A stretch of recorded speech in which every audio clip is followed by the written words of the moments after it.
Hello guys. तो last lecture में हम लोगों ने वायरसेस की बात की थी, ठीक है। मैंने बताया था कि इनको हमने किसी भी किंगडम में नहीं रखा, क्योंकि ये ट्रूली लिविंग नहीं माने जाते, ठीक है। इसके अलावा कुछ और भी थे, वायरॉइड्स, प्रियॉन्स एंड लाइकेंस। इनको भी हमने क्लासिफिकेशन सिस्टम में हमने कंसीडर नहीं किया, ठीक है। अब हमने कल वायरसेस के बारे में बात की थी, आज हम इन तीनों के बारे में बात करेंगे, ठीक है। तो सबसे पहले बात करते हैं वायरॉइड्स की। देखिए, वायरस के बारे में अगर मैं बात करूं तो ये देखिए, सबसे पहले 1971 में, देखिए ये जो वायरसेस वाला जो टॉपिक है इसके अंदर में ईयर्स भी काफ़ी सारे ईयर दे रखे हैं इसमें। ये जो आपको ईयर्स हैं ये याद रखना है, क्योंकि अगर आप एमसीक्यू क्वेश्चन देखते हैं तो एमसीक्यू क्वेश्चंस में ईयर भी पूछे जाते हैं, स्पेशली इसका। प्लस इसका जो साइंटिस्ट है वो वायरस का तो सबसे इंपॉर्टेंट है, जो कि बोर्ड के एग्जाम्स में और इन सब में भी पूछे जाते हैं। 1971 में टीओ डाइनर करके एक साइंटिस्ट था। उसने एक नए इन्फेक्शियस एजेंट देखे थे, ठीक है। ये भी होते तो ये भी इन्फेक्शियस एजेंट हैं, जैसे वायरसेस हैं, वायरसेस भी इन्फेक्शियस एजेंट्स होते हैं, ये भी होते हैं। पर उसने कुछ नए इन्फेक्शियस एजेंट्स की डिस्कवरी की थी। अब नए कैसे? नए ऐसे कि देखिए, ये स्मॉलर देन वायरसेस हैं। हमने जब कल मैंने आप लोगों को वायरसेस पढ़ाया था तो मैंने बोला था कि कुछ ऐसे ऑर्गेनिजम्स देखे गए थे जो कि बैक्टीरिया से स्मॉलर थे, जो कि बैक्टीरिया प्रूफ फिल्टर से ना गुजर रहे थे। आज मैं बात कर रहा हूँ कि वायरसेस से भी स्मॉलर कोई होता है। तो स्मॉलर देन वायरसेस देखे तो उनको आइडिया लगा कि नहीं, ये वायरस नहीं है, कुछ और है। प्लस इसके अलावा, ठीक है ना, ये इन्होंने देखे कहाँ? They were seen in the disease, क्योंकि ये डिजीज़ थी पोटैटो स्पिंडल ट्यूबर डिजीज़, ठीक है। ये डिजीज़ है ना, ये कॉज करते हैं, ठीक है ना। कौन सी? PSTD, potato spindle tuber disease, ये डिजीज़ कॉज करते हैं ये वायरॉइड्स, ठीक है, जिनका नाम वायरॉइड्स रखा गया। अब ये जो है, इनमें अलग क्या है वायरसेस से कि देखिए, ये होते हैं free RNA। These are free R N A मतलब देखिए, वायरसेस में मैंने बोलता या तो RNA या DNA में से कोई एक जेनेटिक मटेरियल मिलेगा। इसमें भी RNA है, सिर्फ RNA मिलता है, लेकिन इसमें लैक करता है, लैक दी प्रोटीन कोड। इसलिए इनको मैंने फ्री RNA बोला है, क्योंकि इनके जो RNA के बाहर जो प्रोटीन कोड जो नॉर्मली वायरसेस में होता है वो इसमें एब्सेंट होता है, ठीक है ना। प्रोटीन कोड यहाँ पे नहीं मिलता, जो कि this protein code is present in viruses. ये प्रोटीन कोड वायरसेस में मिलता है, लेकिन वायरॉइड्स में ये प्रोटीन कोड एब्सेंट होता है, इसलिए इनका नेम रखा गया है वायरॉइड्स, ठीक है ना। वायरॉइड्स का नेम क्यों रखा गया है? क्योंकि ये सिर्फ और सिर्फ फ्री RNA होते हैं, ये प्रोटीन कोड यहाँ पे एब्सेंट होता है, ठीक है। प्लस यहाँ जो RNA जो मिलता है आपको, वो कैसा मिलता है? लो मोलिकुलर वेट का।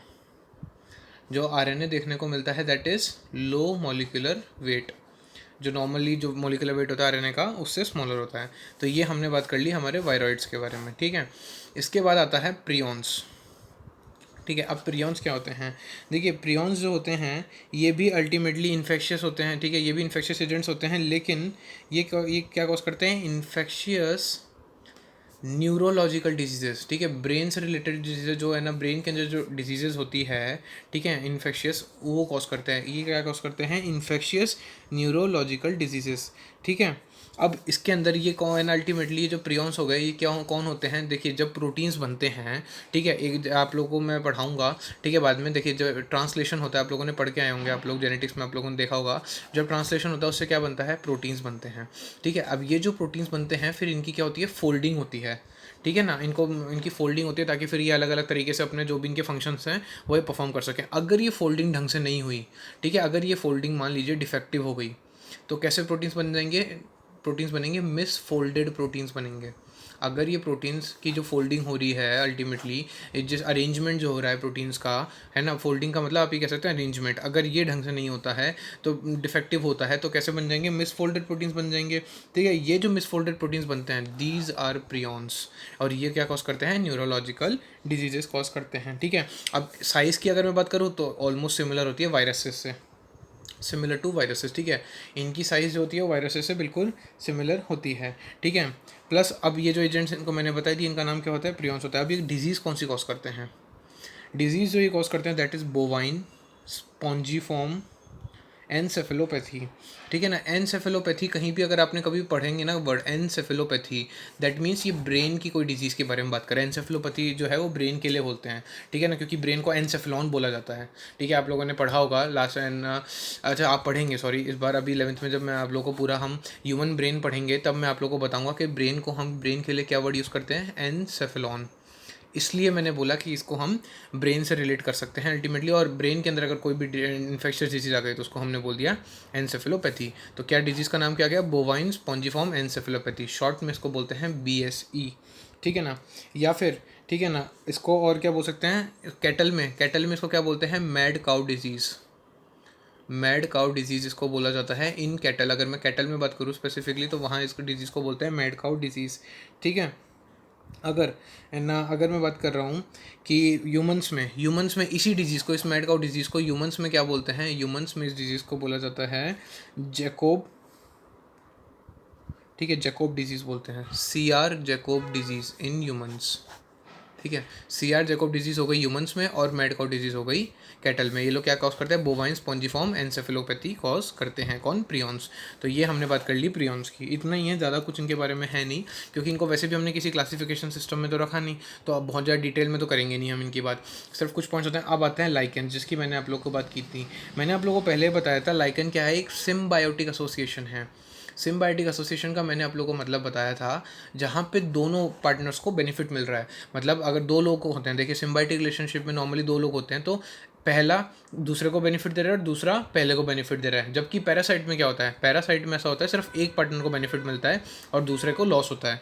तो यहाँ पैरासिटिक और सिम्बायोटिक में ये डिफरेंस हो गया, ठीक है। क्वेश्चन आ सकता है कि explain the difference between symbionts and parasite, तो ये डिफरेंस हो गया, ठीक है। अब इसमें क्या हो गया अल्टीमेटली? मैंने क्या बोला? सिम्बायोटिक एसोसिएशन हो गया, मतलब म्यूचुअली यूजफुल होते हैं, ठीक है। Both are mutually useful to each other, दोनों के दोनों पार्टनर एक दूसरे से के लिए म्यूचुअली यूजफुल होते हैं। अब इसमें मैंने क्या बोला? लाइकेंस किसके से बनता है? एक तो एल्गे से बनता है मैंने बताया था, और एक फंगाई से बनता है, ठीक है। तो जो यहाँ पे एल्गा का जो कंपोनेंट है उसको क्या बोलते हैं? उसको बोला जाता है फाइकोबायोन्ट। एल्गे वाले पार्टनर के लिए हम बोलते हैं फाइकोबायंट, और फंगाई वाले मैंने आपको बोलता माइकोबायंट। मैंने बोला था फंगाई को एक वर्ड पहले बोला जाता था माइकोटा, इसलिए फंगाई को यहाँ पे माइकोबायंट बोला गया है, ठीक है ना। अब ये एल्गे क्या करता है? ये तो क्या करता है? प्रिपेयर करता है food for the fungi. It prepare the food for the fungi. Obviously बात है, एल्गे क्या है? एक प्लांट है जो कि फोटोसिंथेसिस कर सकता है, तो फूड का प्रिपरेशन तो ये करेगा, ठीक है ना। अब फंगाई क्या करता है? फंगाई अल्टीमेटली क्या करता है? एक तो शेल्टर प्रोवाइड, ठीक है ना। ये जो भी मिनरल न्यूट्रिएंट्स होते हैं अब्जॉर्ब करता है, जो भी मिनरल्स हो गए, न्यूट्रिएंट्स हो गए, ठीक है, प्लस वाटर हो गया, ठीक है, ये सब ये अब्जॉर्ब करता है फॉर दी प्लांट। तो देख रहे हो यहाँ पे दोनों को बेनिफिट मिल रहा है। ये फूड प्रिपेयर करता है तो फूड प्रिपेयर करके इसको मिलता है, ठीक है ना। और प्लस फंगाई और भी क्या काम करता है? ये शेल्टर प्रोवाइड करवाता है, शेल्टर प्रोवाइड करवाता है रहने के लिए, ठीक है ना। प्लस अब ये फंगाई जो है ये सारे न्यूट्रिएंट्स देता है, इन न्यूट्रिएंट्स से ये खाना बनाता है, अल्टीमेटली दोनों को मिल जाता है। तो अल्टीमेटली दोनों का बेनिफिट यहाँ पे देखने को मिल जाता है, ठीक है। इसको हमने बोल दिया लाइकेंस बोल दिया। अब ये जो लाइकेंस होते हैं ना, ये बहुत स्पेसिफिक होते हैं, मतलब कि जो पॉल्यूटेड जगह होगी वहाँ पे ये देखने को नहीं मिलेंगे।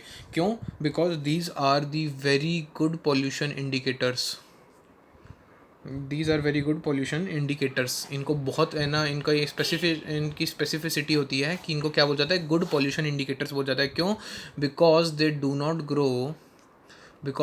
Not grow in polluted areas. तो अगर मैं आपको बोलूँ दिल्ली की बात अगर मैं करूँ, तो नॉर्मली दिल्ली के अंदर आपको लाइकेंस कहीं देखने को नहीं मिलेंगे। लेकिन हाँ, अगर मैं आप लोगों से बात करूँ, जैसे कि मान लीजिए जो ऐसे एरियाज़ हो गए, जैसे मान लीजिए हिमालयाज़ वगैरह हो गए, या फिर आपके कुल्लू मनाली साइड का जो एरिया हो गया, वहाँ पे आपको लाइकेंस बहुत ज़्यादा मिल जाएंगे, क्योंकि वहाँ कंपेरेटिवली जो पॉल्यूशन होता है वो काफ़ी कम होता है, ठीक है। तो they do not grow in polluted areas, hence they are the good pollution indicators, ठीक है। ये हमारे कंप्लीट हो गया ये वाला टॉपिक, किंगडम फंगाई हमारा पूरा हो गया है। अब नेक्स्ट लेक्चर से हम बात करेंगे किंगडम प्लांटे की।